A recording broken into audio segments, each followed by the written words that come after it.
Hello guys, in this video I'm going to show you how to fix Qt platform plugin Windows 10. This error message, this application failed to start because it could not find or load the Qt platform plugin Windows happen when an application built using Qt framework like OneDrive AMD Raiden software can't find the critical user interface file named qwindows.dll file. So let's check how to fix that one. First you need to perform a clean reinstall of the crashing app. So first you need to press Windows and R on your keyboard, type app .cpl, hit enter.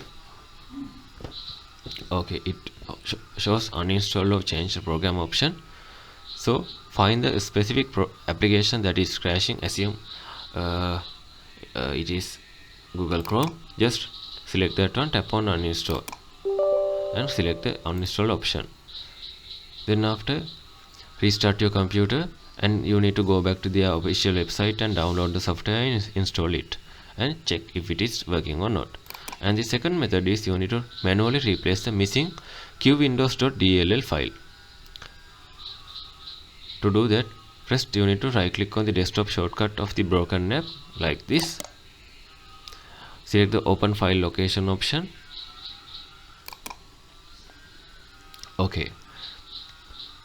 Inside the programs folder, use the search bar in the top right corner of File Explorer to search for qwindows.dll.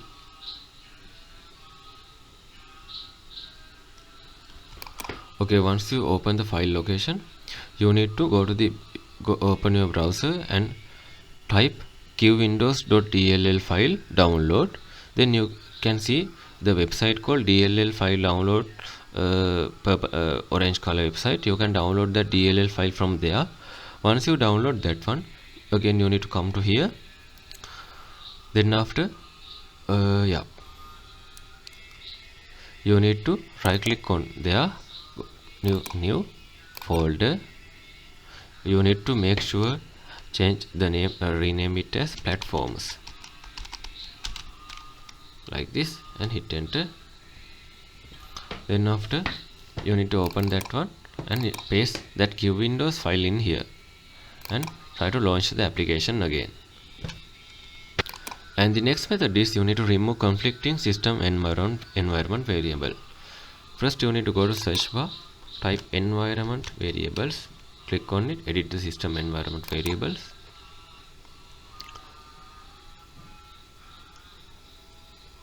Click on environment variables option. Look through both user variables and system variables. If you see any variable name exactly Qt plugin path, so in my case there is no that kind of name in this section. Yeah, there is no one. If you see Qt plugin path kind of variable, just select that one, click on delete option to delete that one.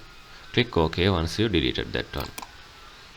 And the final method is you need to run the system file checker. To do that, go to search bar, type cmd, run as administrator, type sfc space / scan now and hit enter.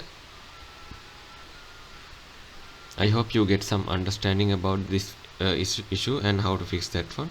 If you think this video is helpful, please consider subscribe and liking this video.